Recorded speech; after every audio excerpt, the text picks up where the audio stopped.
al-a'malu wat-ta'at, ibikorwa nukumvira Allah subhanahu wa ta'ala bigaragara muri iminsi 10 ya mbere y'ukwezi kwa Dhul-Hijja wa ayyam at-tashriqi, ndetse n'iminsi yo kuranzika inyama no kuzumisha.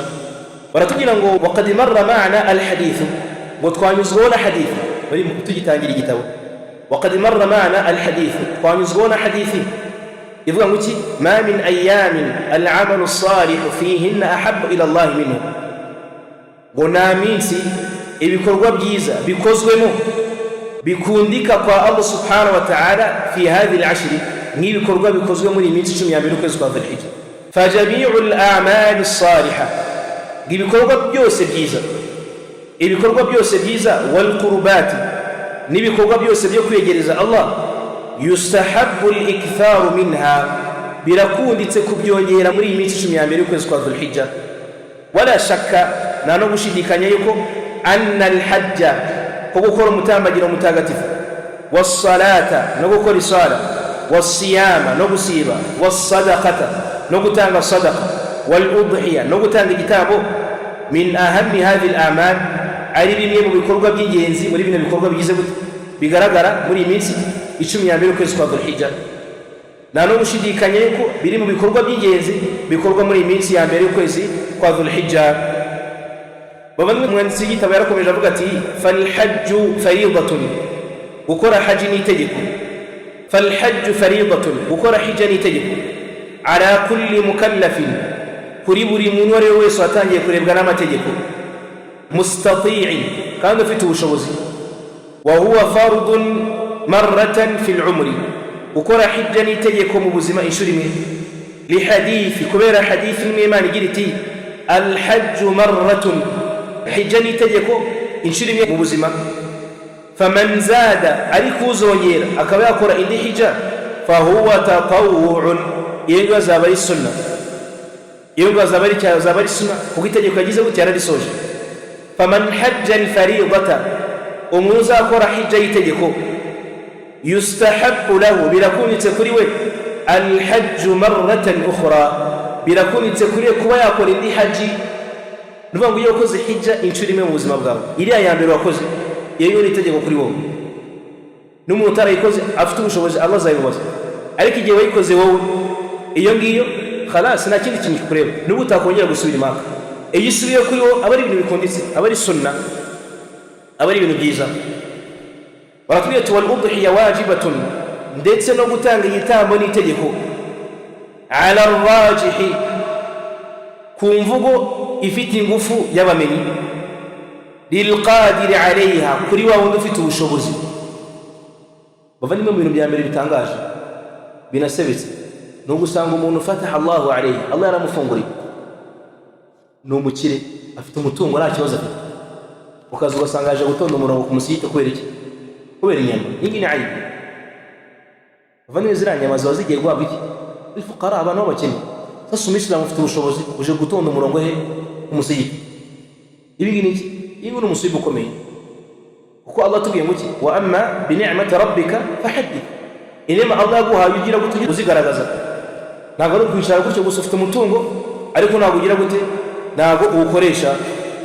Niyo mpamvu nimwe Imana abwiye uriya musahaba waje imbere ye, nimwe Imana ibona yani ntabwo yambaye neza, yambaye imyenda itari myiza. Nimwe Imana amubaza se, nta yindi myenda ugira, nta mutungo ugira? Uriya musahaba aramubwira ati, ya Rasulullah, mfite imitungo myinshi cyane itandukanye. Inwe Imana itubwira ngo, inna Allaha yuhibbu an yara athara ni'matihi ala 'abdi, Allah subhanahu wa ta'ala akunda kubona iyo yahaye umuntu inema azigira gute, azikoresha. Bavandimwe, mufite umutungo, tura ahantu heza, urye neza, abana bawe batura ahantu heza, ugende mu modoka nziza, ntacyo bitwaye. Ariko usanga umuyisilamu ahantu umuntu afite umutungo agiye ahantu afite umururumba w'inyama, kubera iki? Mbinge ntabwo bikwiye bavandimwe. Rero gutanga igitambo bavandimwe ni itegeko ku muntu ufite ubushobozi, kumvuga ifite ingufu yo hejuru. Aratubwira ati, wa waqtuha, n'igihe cyo gutanga igitambo, min ba'di salati Eid al-Adha, ni nyuma yuko abantu basoje gusara isala y'igitambo, ila akhir ayyam at-tashriq, kugeza ku munsi wa nyuma wo kuranzika inyama. Ayyam at-tashriq bavandimwe, umunsi w'Eid turabona ku munsi wa 10, iliya minsi 9 nyuma y'igitambo. Inwe Imana avuze ko ari iminsi yo kurya no kunywa no kujya gute no gusingiza Allah. Rero igihe cyo gutangira igitambo gihera nyuma y'iswala y'iki y'irayidi. Niyo mpamvu umuntu ubanze mbere y'irayidi ngo nagitamba afite ategetswe kongera gutanga iki igitambo. Rero gutanga igitambo bihera nyuma y'iswala y'itambo kuzagenda kugeza ku munsi wa nyuma y'iki ku munsi wa nyuma wo kuranzika inyama ila ayyamu tashriq الثالث عشر من ذي الحجة kugeza ku munsi wa 13 izuba rirenze. Icyo gihe babigize gute babirangiye mu minsi 10 ya mbere y'ukwezi kwa Dhul-Hijja. وهي من أفضل الأعمال الصالحة في العشر. no gutanga igitambo biri mu bikorwa byiza cyane. والصيام ndetse no gusiba abavandimwe min afdal al-a'mal as-salihah biri mu bikorwa byiza cyane. Ni umuntu agiye mu kaburi mu bintu bya mbere bimutabara iyo soje kubazwa ibibazo bitatu. nada munadi min as-sama, uhamagara muhamagara kuva mu kirere akavuga ngo sadaqa abdi, umugaragu wanjye ibibazo ashoje gusubiza n'ukuri. Allah kayita avuga ngo mumusasire ibintu bivuye muri aljanna, barangiye bakamusasira. Thumma yaji'u, yarangiza akazirwa n'umuntu ugize gute bidul wujuh, ufite uburanga bwererana. Rero bakavuga ati man antisuri ndewo, yarangiza akavuga ati ana amaluka salih, yende ibikorwa byiza byawe wakoraga ku isi. Niyo bavandimwe ibikorwa byiza umuyisilamu agomba kujya gute kubirazima no kubyibandaho cyane. Twakomeje bavandimwe wasiyam min afdal al-a'mal, no gusiba biri mu bikorwa byiza. Fayustahabbu lahu an yukthira min as-siyam, birakunditse rero ku muyisilamu kongera kuba yasiba, kongera gusiba cyane. Fi hadhihi al-ayyam, muri iyi minsi tugiye kujyamo y'ukwezi kwa Dhul-Hijja, wa khasatan by'umwihariko yawma arafa, umunsi wa arafa. Fafihi thawabun azimun, kuko gusiba umunsi wa arafa bifite ibyiza byinshi cyane, bifite ibyiza azimun bihambaye. Kama sayati qariban, nkuko biri buze mu kanya bugufiya. Wa fi siyami al-mutlaq jaa at-targhib fihi kathira, ndetse no gusiba n'imisi igize gute idafite ahantu ifungiye. Yani biremeye ko umuyisilamu yafunga ino minsi yose 10, kuko no mu gusiba nkuko Ibn Uthaymeen abivuga, gusiba byinjira mu bikorwa byiza cyangwa nabinjira mu bikorwa byiza. Igisubizo no ko byinjira mu bikorwa byiza. Rero biremeye ko umuyisilamu yasiba ino minsi 10, wasiba mu mwe, ariko umunsi wa arafa nuzagira gute nuzagushika. Wa min dhalika, no muri ibyo byiza byo gusiba umunsi wa arafa, ma rawahu an-Nasa'i, ni bi hadithi yacu na Imam an-Nasa'i wa ghayruhu, nabandi batariwe, عن أبي أمامة رضي الله عنه، كل حديث يترتك أبي أمامة قال يا رب زنبوه قلت يا رسول الله نبي نيمانني دلني على عمل لو سبقوا أن ذاجل إيجي كربا أدخل به الجنة كازان ينجز أمر الجنة. قال النيمان نمجرنه عليك بالصيام لو شيشكري زدو سيبا لا مثل له أي لا عدل له، وكو سيبا ناتشوابين غني نتشن، kuko gusiba ntacyo wabinganya na kimwe. Wa min al-a'mal as-salihah, bavandimwe no bikorwa byiza hazamo at-takbiru, harimo gukuza Allah subhanahu wa ta'ala, kuvuga Allahu akbar Allahu akbar. Fayustahabbu at-takbiru, birakunditse igihe ukwezi kwa Dhul-Hijja kwinjiye, tumenye ko kwinjiye gutangira gutora takbira bitandukanye n'irayidi irayidi yahise dukora dusiburutse.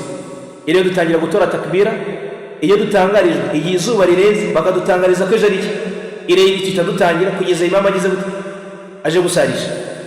Ariko iyi ngiyi iyo twabonye ukwezi kwa Dhul-Hijja kwinjiye dutangira gutora iki takbira wa tahmid, no gushimira Allah alhamdulillah, wa tahlil, no kuvuga la ilaha illa Allah, wa tasbih, no gusingiza Allah subhanallah ayyam al-ashr, muri iminsi 10 yose. Wa idharu dhalika fil masajidi, ndetse no kubigaragaza mu misigiti, tugatora takbira mu misigiti. Wal manazili, no mu ngo no mu mazu. Wa turuqat, n'igihe turi kugenda mu nzira, ntabwo igihe tugiye kwirayida. Iminsi igihe ukwezi kwa Dhul-Hijja kwinjiye biremewe kwagenda utora takbira, uri mu modoka ugiye ku kazi, wicaye mu biro, uri mu musigiti, uri kugenda mu nzira, byose biremewe. Wa ghayriha, ndetse n'ahandi hatari aho ngaho. Qala ta'ala, Allah subhanahu wa ta'ala aratubwira muri Qur'ani, liyashhadu manafi'a lahum, Allah aratubwira ngo ibyo ni ukugira ngo babone ibibafitiye akamaro ku bantu bagiye gukora iki al-hajj, ni ukugira ngo babone ibibafitiye akamaro. Wa yadhkuru isma Allah fi ayami ma'lumat, kandi banasingize Allah subhanahu wa ta'ala mu minsi izwi. Kubera iyo mpamvu bavandimwe, ala ma razaqahum min bahimati al-an'am, kubera ibyo Allah subhanahu wa ta'ala yabafunguriye mu mafunguro kubikomoka ku matungo, kubera amafunguro akomoka ku matungo Allah subhanahu wa ta'ala aba yarahaye abantu mu gihe cyo kugira gute, mu gihe cyo gutanga igitambo ku bantu bahe n'abantu bari muri haji. Baratubwira ngo wa jumhurul mufassirin, itsinda ry'abamenyi n'ihuriro ry'abamenyi benshi mu basobanuzi ba Qur'ani, ala anna ayyama al-ma'lumat, kubigambire muri aya iminsi izwi, baratubwira ngo hiya ayyamul ashri min dhil hijja, ni iminsi 10 ya mbere ukwezi kwa dhul hijja. Wa qad marra ma'ana qawluhu, kandi twarangije kunyurwaho n'imvugo y'Imana igira iti fa akthiru fihinna min at-tahlil, mujye mwongera muri iminsi 10 ya mbere ukwezi kwa dhul hijja kuvuga la ilaha illallah والتكبير نكفغا الله أكبر والتحميد لتي نقشمر الله سبحانه وتعالى نكفغا الحمد لله والتكبير في هذا الزمان لتي نقفز الله سبحانه وتعالى مريكين وجهه تاشو صار من السنن المهجورة بالمري السنة زي تزيبا جراني كميتي شمي زايبونا abantu badasingiza Allah binjira mu musigiti bagasohoka nta kibaye nagatuvuze gutora takbira muri jamaa kuko ibingi ni bid'a. Buri muislamu musigiti atore takbira ku giti, pana gusoza imama agatora takbira natwe tugasubiramo, ibingi ntabwo byemewe. Buri muislamu gutora takbira ku giti cye. Aratubwira ati fayambaghi al-jahru bihi wala siyama, rero birakwiye al-jahru bihi, kugaragaza takbira mu nzira, mu rugo, uri kumwe n'umugore wawe, mu cyumba, uri mu kazi, uri muri office, vuga gira gute al-jahru bihi, zigaragaza n'ijwi ryumvikana. Wala siyama fi awwal al-ashr, by'umwihariko mu minsi 10 ya mbere y'ukwezi kwa dhul hijja. Wa qad thabata an salafi dhalika, ndetse ibingi byagaragaye kubeza batubanjirije. Wa minhum, mu byagaragayeho Abdullah ibn Umar, byagaragaye ku muhungu wa Umar ibn Khattab, Abdullah ibn Umar, wa Abu Hurayra, ndetse na Abu Hurayra radiyallahu anhuma, Allah subhanahu wa ta'ala bishimire. Fa fil hadithi, nk'uko byaje muri hadithi, annahuma kana yakhrujani ila as-suq, bivuga yuko bajyaga basohoka muri iminsi 10 ya mbere y'ukwezi kwa dhul hijja, bajyaga basohoka muri iminsi ya mbere y'ukwezi kwa dhul hijja, Abu Hurayra na Ibn Umar, ila as-suq, bakajya ku isoko ayyam al-ashr, muri iminsi 10 ya mbere y'ukwezi kwa dhul hijja, yukabbirani, bagakuza Allah, Allahu akbar, wa yukabbiru nasu bitakbirihima, n'abantu bagatangira gutora takbira kuko bumvishe takbira zabo z'abana baswaba babiri, ntabwo bakurikiraga takbira z'abaswaba, ahubwo bumvaga bari gutora takbira nabo bakajya gute, bagatora takbira. Wa min al-a'mal as-salihah, no mu bikorwa byiza bavandimwe, allati yanbaghi al-iktharu minha, dukwiye kongera fi hadhihi al-ayyam, muri iyi minsi turimo tugiye gutangira nako iminsi 10 ya mbere y'ukwezi kwa dhul hijja, hazamo tilawatul Qur'an, hazamo gusoma Qur'an, hazamo gusoma igitabo cya Allah subhanahu wa ta'ala Qur'an, ndetse n'amagambo ya Allah subhanahu wa ta'ala. Bavandimwe, na ibada yo gusingiza Allah ihambaye nko kugira tilawatul Qur'an, nko gusoma Qur'an, nkuko ari hadith twabonye ejo bundi ku ijuma. Qala Khabbab ibn Aratti, wabita Khabbab ibn Aratti, bingu yari musahaba radiyallahu anhu, qala, yaravuze ari kubwira rajulin, ari kubwira umuntu, aramubwira ngo taqarrab ila Allah mastata'ta, ujye wiyegereza Allah uko ushoboye kose, watanga sadaqa, wasiba, wafasha abakene. Wa'lam, ariko umenye yuko annaka lan tataqarraba ilayhi bi shay'in huwa ahabbu ilayhi min kalamihi, ariko nta kintu ushobora gukora ngo uyegereze Allah, nta n'ikintu ushobora gukora wegereza Allah icyo ari cyo cyose kikwegereza Allah, gikunitse kwa Allah, nk'uko wasoma amagambo ye. Wa qira'atu kutubi sunna, no mu bikorwa byiza harimo ko umuntu yasoma ibitabo bya sunna, ugasoma ibitabo bya aqida, wa tauba, ukicuza, wa taubatun nasuh, no umuntu kwicuza kudasubirwa, wa salawatu tatawu'i, ndetse n'umuntu kongera iswara za sunna, wa ghayruha min al-a'mal, ndetse n'ibindi bigize gute bitandukanye ibikorwa byiza. Waliyahrisu al-muslim ala mawasim al-khayr, kandi umuyisilamu agashishikarira gusarura ibyiza muri iyi minsi, umuyisilamu agashishikarira gusarura ibyiza muri iyi minsi. Waliyuqaddim li nafsihi amalan salihan, ndetse n'umuyisilamu akiteganyiriza ibikorwa byiza ku giti cye, yajiduhu fi hasanatihi, kugira ngo azabisange mu bikorwa bye byiza ejo ku munsi w'imperuka.